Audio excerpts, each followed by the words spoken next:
Friends, news channel देखे आप सभी दर्शकों का बहुत बहुत स्वागत है। मैं हूं रमनदीप कौर। इस वक्त की बड़ी खबर आ रही है प्रयागराज से। क्या है पूरा मामला, देखने के लिए बने रहिए हमारे साथ। प्रयागराज पहुंचे बीजेपी के राष्ट्रीय प्रवक्ता शाहनवाज हुसैन ने जहां केंद्र की सरकार की उपलब्धियां गिनाई और मोदी सरकार को 400 सीट ज़्यादा मिलने की बात कही, तो वहीं कांग्रेस पर निशाना साधा। वहीं जहां आरएसएस संस्थापक का नाम हटाने पर भी उन्होंने कांग्रेस पर निशाना साधा, साथ ही बिजली व्यवस्था को अच्छी बताई। क्या कुछ कहा, ये दिखाते हैं। पूरे देश में मोदी जी की आंधी है।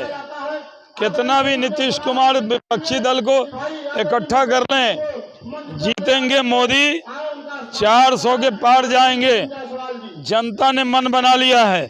जनता का गठबंधन मोदी के साथ है और विपक्ष का गठबंधन नीतीश कुमार कर रहे हैं।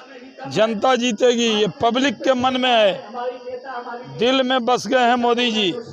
सीता जी की भूमि पर 40 सीट और राम जी की भूमि पर 80 सीट मिलेगी। कांग्रेस के नेता को, गीता प्रेस को जो पुरस्कार मिला उस पर भी एतराज है।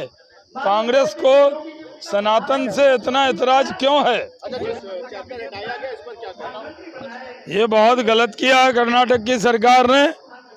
लोकसभा के चुनाव में कर्नाटक की जनता कांग्रेस को सबक सिखा देगी। नाराज हो रहे हैं और अधिकारी सुन नहीं रहे बिजली का समस्या को लेकर। बिजली तो बड़ी बढ़िया है, यहाँ बहुत बढ़िया बिजली है। संगम नगरी प्रयागराज पुलिस अधिवक्ता और पत्रकार गवाहों पर लिखकर वाहन चलाने वाले हो जाएं सावधान, नियम कानून का उल्लंघन करने पर होगा चालान। पुलिस उपायुक्त गंगानगर ने कार्रवाई की बात कही है। उनका कहना है कि हम किसी से भेदभाव नहीं करते हैं और किसी वर्ग विशेष को लेकर हम कार्रवाई करने में चूकते नहीं हैं। ऐसे में जो भी नियम कानून का उल्लंघन करेगा उस पर सख्त से सख्त कार्रवाई की जाएगी। वहीं इस पूरे मामले पर कार्रवाई को लेकर क्या कुछ कहना है पुलिस उपायुक्त गंगानगर अभिषेक भारती का, आइए दिखाते हैं आपको क्या कुछ कहा उन्होंने। देखिए, पुलिस के द्वारा सभी को समान रूप से देखा जाता है, चाहे वो किसी भी तबके से हों, चाहे किसी भी वर्ग के हों या किसी भी प्रोफेशन से हों। उसमें कोई भेदभाव किसी तरीके का नहीं किया जाता है और सबका बराबर मोटर व्हीकल्स एक्ट या अन्य कानूनों के अंतर्गत कार्रवाई की जाती है।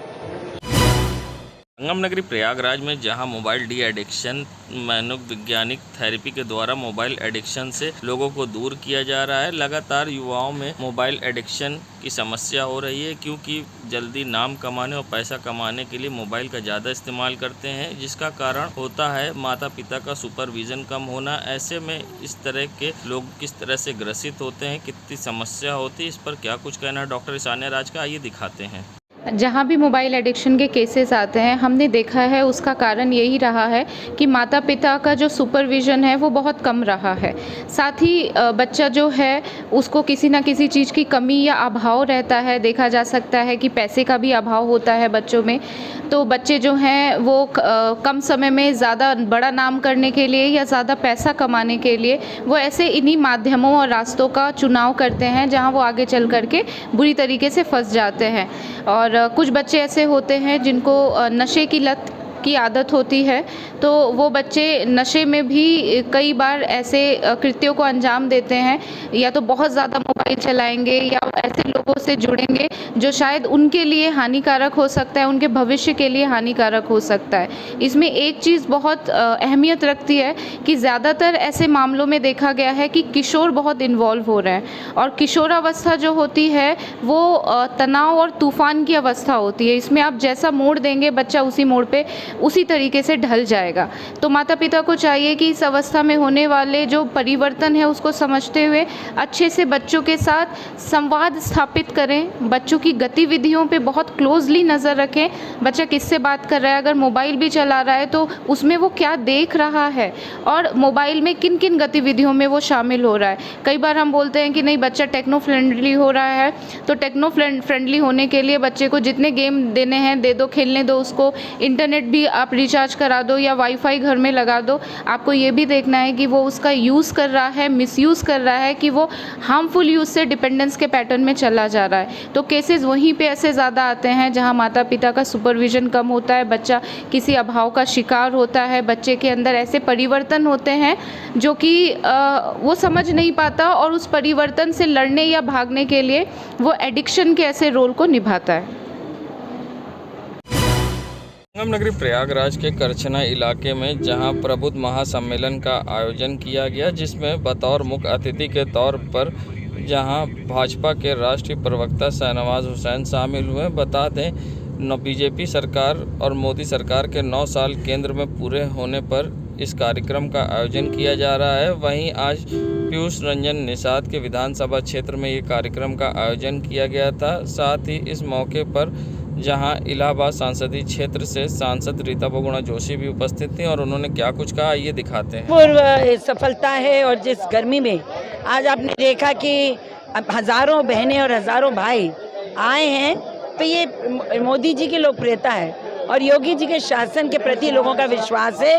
तो मैं धन्यवाद देना चाहती हूँ सबका, और हम सब बड़े प्रसन्न हैं क्योंकि ये तो आगाज है और 2024 का ये शंखनाद है।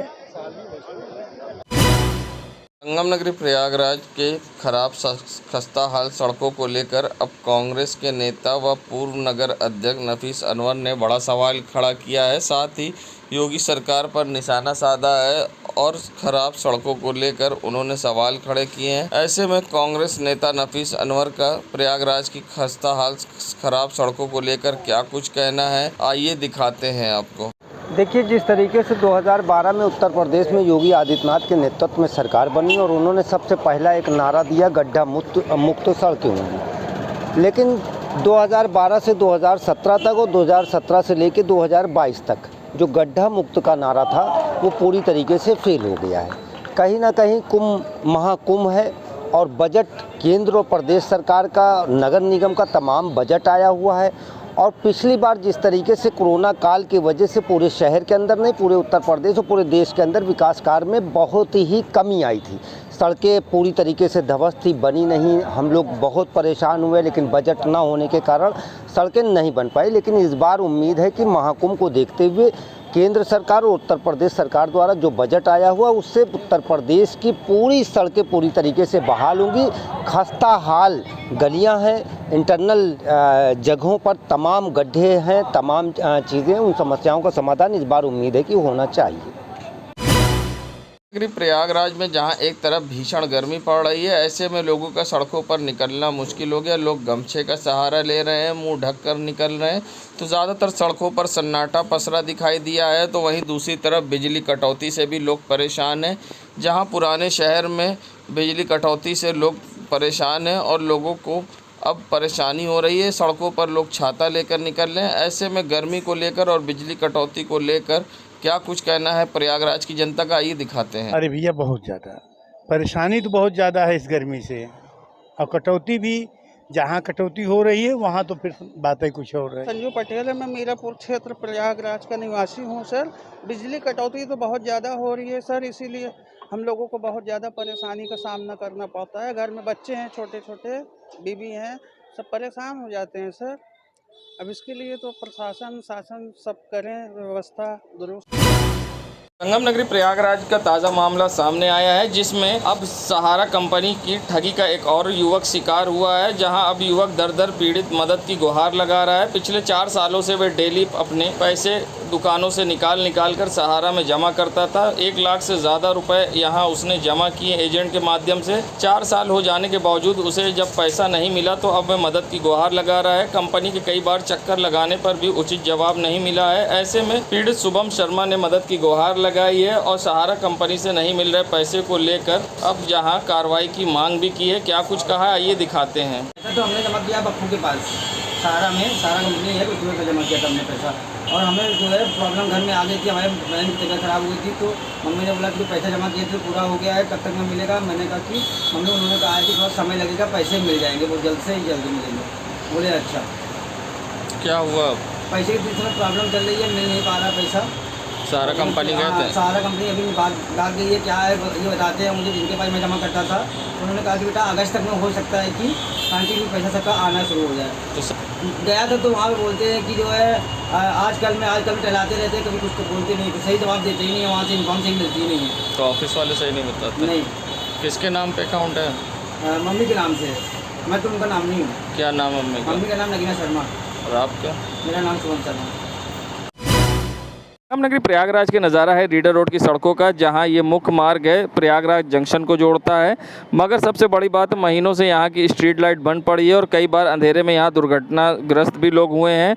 स्थानीय लोगों की माने तो यहां स्ट्रीट लाइट इसी तरह से बंद पड़ी रहती है, जिससे आने जाने वालों को परेशानी का सामना करना पड़ता है और कई बार लोग दुर्घटनाग्रस्त होते हैं। और क्या कुछ कहना है लोगों का, आइए दिखाते हैं। रीडर रोड पर स्ट्रीट लाइट पिछले 1.5 महीने से आज तक का रिकॉर्ड है कि यहाँ पे कोई भी स्ट्रीट लाइट जली नहीं, और अगर जलती भी है तो 5 मिनट के अंदर में बुझ जाती है फिर दोबारा। और आज तक कोई भी यहाँ पे नगर निगम या स्ट्रीट लाइट से संबंधित कोई भी आदमी यहाँ पे आया नहीं कि इसको बना सके या सही कर सके। तो लोग दुर्घटनाग्रस्त भी होते हैं अंधेरे में? दुर्घटनाग्रस्त परसों एक एक्सीडेंट हुआ है अंधेरे में, जा रही थी, सामने से ई रिक्शा आया, ई रिक्शे ने उनको उड़ा दिया क्योंकि रिक्शे पे उनकी लाइट नहीं जल रही है। क्या नाम है? मेरा नाम आरिफ है। देश दुनिया की खबरों के लिए world media times news channel को सब्सक्राइब करें।